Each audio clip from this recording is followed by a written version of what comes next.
자세하게 살펴보도록 하겠습니다. 전수영 캐스터 나와 있습니다. 자, 방금 전 미국 시장 마감했는데요. 어제 이어서 오늘도 상승하면서 마무리가 됐습니다. 이제 오늘부터 미중 간의 무역 협상 고위급 회담이 이루어지는데 또 반가운 소식들이 전해지고 있네요. 네, 오늘 뉴욕 증시 어제에 이어서 이틀 연속 강세로 마무리가 됐는데요. 시장 여전히 두 가지 이슈에 주목을 하고 있습니다. 네. 계속해서 이어지고 있는 미중 무역 협상 진전 기대감에 증시가 상승을 좀 이끌어가고 있는 상황이고요. 또 셧다운 재발 위기도 한층 경감된 만큼 지수가 탄력을 받을 수 있는 상황이었는데요. 함께 오늘 외신 헤드라인 통해서 살펴보도록 하겠습니다.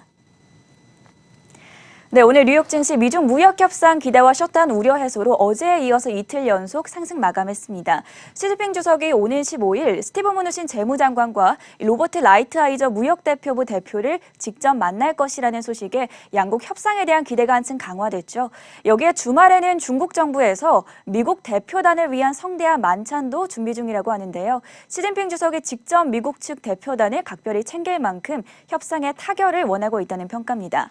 뉴욕 증시 전문가들은 양국의 무역 협상이 타결되면 위험 자산의 투자가 한결 안정적일 수 있다고 기대했습니다. 세븐 리포트의 톰 에세이 창립자는 시장은 3월 1일 무역 협상 마감 시한이 유연할 것으로 예상하기는 했지만 실제로 그 점이 확인됐다면서 무역 협상에 대한 낙관론이 형성되면서 경제 펀더멘탈도 점차 균형을 찾아가고 있다. 이렇게 평가했습니다. 그러면서 무역 협상이 타결되면 성장에 대한 우려가 줄어들 것이고 결과적으로 2019년에 증시가 강세를 이어갈 수 있을 것이라고 예상했는데요. 이런 가운데 증시 활황을 나타내고 있는 기술적 신호들이 나오고 있어서 S&P 500 지수가 2,800선에 도달할 수 있다는 진단이 나왔습니다. 오늘 S&P 500 지수 종가 기준으로 2,753포인트에서 마감이 됐는데요. 약 50포인트 정도 남겨두고 있는 상황입니다. T3 라이브닷컴의 스콧 레들러는 상승 하락선이 정말 강하고 또 광범위한 랠리도 강력하다면서 S&P 500 지수 지금 2,800선을 앞두고 있다고 말했습니다. 실제로 어제 스탠더드 앤 푸어스 지수는 200일 이동평균선을 웃돌았는데요. 이는 지난해 12월, 3월 이후 처음입니다.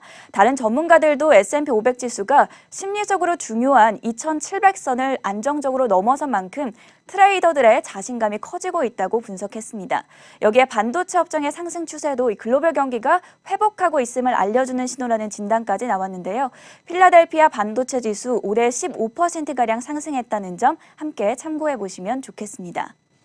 네, 자, 무역 협상 이제 오늘부터 진행 중일 텐데 시진핑 주석 참 여러모로 많이 노력하고 있다는 느낌이 강하게 듭니다. 좀 낙관적인 전망을 해봐도 좋지 않을까 살짝 기대는 되는데 S&P 500 지수와 함께 나스닥 지수도 약세장이 종료가 임박했다. 이런 소식도 함께 전해지고 있다고 해요. 네, 제가 봤을 때는 이게 오늘 가장 중요한 이슈라고 생각이 되는데요. 네. S&P 500 지수가 2,800선에 도달할 것이다 이런 전망과 함께 나스닥 지수가 본격적으로 약세장에서 벗어나려는 탈출을 시도하고 있다라는 보도가 나왔습니다. 함께 확인해 보시죠. 네, 나스닥 지수가 전 저점에서 20% 이상 오르며 약세장 탈출을 시도하고 있습니다. 제목에도 약 30년 만에 최장 약세장 종료가 임박해 있다라고 표현이 되어 있는데요. 마켓워치에 따르면 나스닥 지수 오늘 장중에 크리스마스 이브에 기록한 직전 저점인 6,192포인트에서 약 20.4%가량 상승했습니다. 무려 34거래일 동안 약세장을 지속해왔던 나스닥 지수 7,431포인트 위에서 마감이 되면 본격적인 약세장 탈출에 성공하게 되는데요. 오늘 증시 같은 경우 마감 기준으로 7,420포인트에서 마무리가 됐는데 약 10포인트 정도 남겨두고 있는 상황입니다.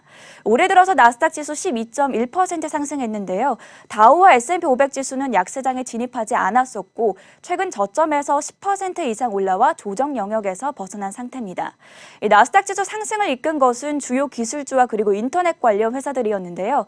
페이스북과 애플, 아마존 그리고 넷플릭스와 구글을 일컫는 이른바 팡 주식들은 지난해 시장 강세를 주도했다가 일제히 급락을 겪었었죠.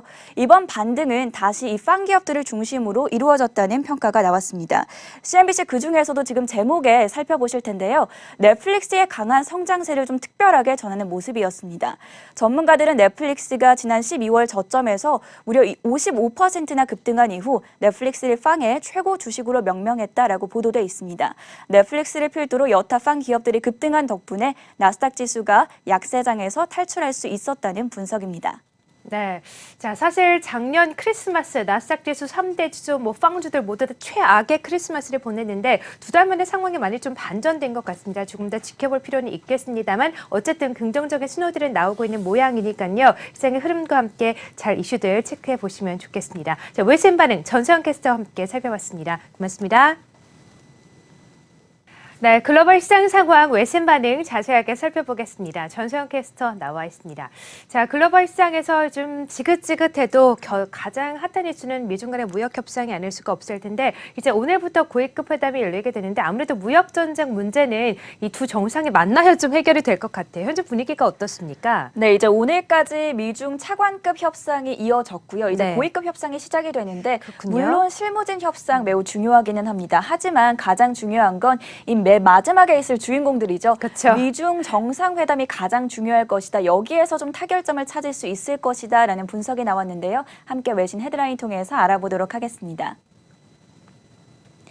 네, 세라 샌더스 백악관 대변인이 현지 시간 13일 미국과 중국 간의 무역 회담에 대한 최종 합의는 트럼프 대통령과 시진핑 주석의 직접 면담에 달려 있다고 밝혔습니다. 차관급 협상이 오늘 마무리되고 또 고위급 협상이 릴레이로 바로 이어지는 가운데 결국 가장 중요한 것은 이 두 정상의 만남이라는 의미입니다. 트럼프 대통령과 시진핑 주석의 3월 만남설 소설 제기되고 있죠. 이런 가운데 미국 농무부 부장관이 이를 확인하는 발언을 해서 주목을 받고 있습니다. 스티븐 센시키 미국 농무부 부장관은 미중 정상이 3월 중에 언젠가 만날 것으로 예상한다고 말했는데요. 실제로 트럼프 대통령이 어제 강요회의에서 아직 미중 정상회담 개최 시기와 관련해 확정된 것은 없지만 적절한 시점에 이루어지기를 기대한다고 밝힌 바 있습니다. 여기에 오늘 트럼프 대통령도 좀 힘을 보탰습니다. 트럼프 대통령 오늘 백악관에서 이반 두케 콜롬비아 대통령의 정상회담 전 기자들을 만나서 매우 유능한 사람들이 현재 중국과의 협상을 위해 중국에 가 있다. 매우 잘 진행되고 있다고 밝혔습니다. 고위급 대표단에 대한 믿음을 표현한 발언으로 보이고요. 또 인상적이었던 언급이 중국이 우리에게 엄청난 존경심, 즉 tremendous respect를 보여주고 있고 예전에 비해서 큰 차이가 있다고 강조했습니다. 트럼프 대통령의 이러한 발언 내용 현재 블룸버그 일면에 실려 있는데요. 여러 측면에서 미중 무역 협상에 낙관적 전망을 한층 더하는 모습이었습니다. 다만 어디서 미중 정상회담이 개최될지에 대해서는 양국의 의견이 조금 엇갈리고 있습니다. 홍콩 사우스차이나 모닝포스트는 중국 측 소식통을 인용해서 중국 관료들이 다음 달 26일부터 29일 열리는 보아오 포럼을 전후해서 두 정상이 중국 남부 지역인 하이난 섬에서 만날 것을 제안했다고 보도했었는데요. 미국 측은 정상회담 장소를 플로리다주인 마라라고 리조트를 선호하는 만큼 아직까지 좀 장소는 불투명한 상황입니다. 앞서 월가 브리핑에서 이제 중국이 베이징을 방문한 미국 측 대표단에게 극진한 대접을 준비하고 있다고 전해드렸는데요.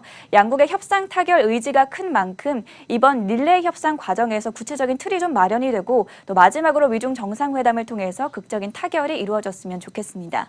네, 자, 미중 간의 정상회담 장소를 두고도 좀 줄다리기가 이어지고 있는 것 같습니다. 한쪽은 하이난 섬에서 하기를 원하고 한쪽은 또 자신의 별장에서 하기를 원하고요. 어느 쪽의 승자가 될지는 좀 지켜보도록 하겠습니다. 자, 그리고 올해 들어서 투자자분들이 가장 많이 들으셨던 단어 중에 하나가 세계 경기 둔화 우려감, 세계 경기 침체 이런 단어이실 텐데 이런 단어에 대한 좀 힌트를 얻기 위해서는 저희가 경제 석학들의 그런 의견을 좀 묻게 되잖아요. 근데 이런 석학들이 좀 틀릴 때도 있다 이런 얘기도 있다면서요? 네, 앞서서 이제 주 초반에 월가 브리핑에서 많이 살펴봤었던 이슈가 네. 크리스틴 라가르드 총재 세계 경제 4대 먹구름을 언급한 바 있었고요. 그쵸? 또 폴 크루그먼 노벨 경제학을 수상했던 뉴욕 시립대 교수 네. 경기 침체에 대해서 올해 말이나 내년에 올 수 있다 이렇게 전망한 바 있었는데 네. 이에 대해서 반박하는 기사가 올라 아, 있어서 그렇군요. 네, 좀 흥미로워서 가져와 네. 봤습니다. 함께 살펴보시죠. 네, 이틀 전 세계적인 경제학자이자 2008년 노벨 경제학을 수상했던 폴 크루그먼 교수가 2019년 말이나 내년에 경기 침체가 올 수 있다고 조언했다는 뉴스 전해드렸었는데요. 마켓워치에서 이를 반박하는 기사를 내 눈길을 끌고 있습니다. 지금 현재 제목을 보시면 어째서 폴 크루그먼 교수가 틀렸고 왜 우리가 당장 미국에 투자해야 하는 이유라고 표현이 되어 있습니다. 그러면서 매체는 올해 경기 침체가 오지 않을 세 가지 이유를 언급했습니다. 간단하게 세 가지 이유 짚어보시죠. 먼저 먼저 연준이 긴축 재정 행보에서 한 발 물러섰고 또 금리 인상 속도를 줄이겠다고 시사한 점을 꼽았습니다. 여기에 연준이 앞으로 시장 변화에 좀 유연하게 대응하겠다고 강조한 점을 볼 때 적어도 연준은 미국 경제 성장을 막지 않을 것이라고 분석했습니다. 두 번째는 미국과 중국의 소폭이나마 무역 협상에서 간극을 좁혀나가고 있는 점을 꼽았습니다. 방금 앞서서도 전해드렸지만 대략적인 틀 안에서는 두 나라의 무역 협상 꽤나 긍정적으로 진행되고 있습니다. 재선을 앞둔 트럼프 대통령이 어떻게든 협상을 타결짓겠다 이런 의지가 좀 강해 보이고요. 시진핑 중국 국가주석도 중국 경기 둔화 우려에 대응책을 찾아야 하는 만큼 양국 정상의 이해관계가 맞아떨어질 것이라는 분석입니다. 마지막으로 막혀져치는 세 번째가 가장 중요한 이유라고 강조했는데요. 현재 경제 상황을 볼 때 어떠한 버블도 없다고 말했습니다. 지난 수십 년간 경기 침체의 가장 확실한 신호는 투자붐과 경기 과열이었는데 지금은 그러한 조짐이 전혀 없다고 평가했습니다. 1990년대 부동산 시장 과열이 있었고요. 2000년대는 기술주 버블, 그리고 가장 최근의 경기 침체가 주택과 관련이 있었다면 현재는 경제에 영향을 줄 만한 과열 요소가 없다라고 지적을 했습니다. 과연 폴 그루먼 교수가 맞을지 아니면 마큐러치의 반박 기세가 맞을지는 아무도 모릅니다. 하지만 중요한 건 이 투자자들 입장에서는 균형 잡힌 시각을 모두 접하고 또 이를 실천에 활용해야 한다는 거겠죠. 실제 오늘 나스닥 지수 약세장 탈출에 임박했다는 기사 앞서 살펴보셨었고 또 S&P 500 지수 곧 2,800선에 도달할 것이다. 이런 긍정적인 소식들도 잇따라 나온 만큼 최근 제기됐었던 글로벌 석학들의 우려와 함께 이 긍정적인 보도들까지 양면성을 모두 체크할 필요가 있겠습니다. 네, 자, 기사를 보니까 어느 정도 이해되는 부분도 있습니다. 하지만 전수영 캐스터가 지적해 주신 것처럼 모두 다 양면성을 갖고 있기 때문에 투자자들 입장에서는 이 두 가지 입장을 모두 다 체크를 하셔야지만 현명한 투자를 할 수 있다는 것이겠죠. 저희가 계속해서 이슈와 함께 시장의 흐름 잘 따라가 보도록 하겠습니다. 자, 외신반은 전수영 캐스터와 함께 했습니다. 말씀 고맙습니다.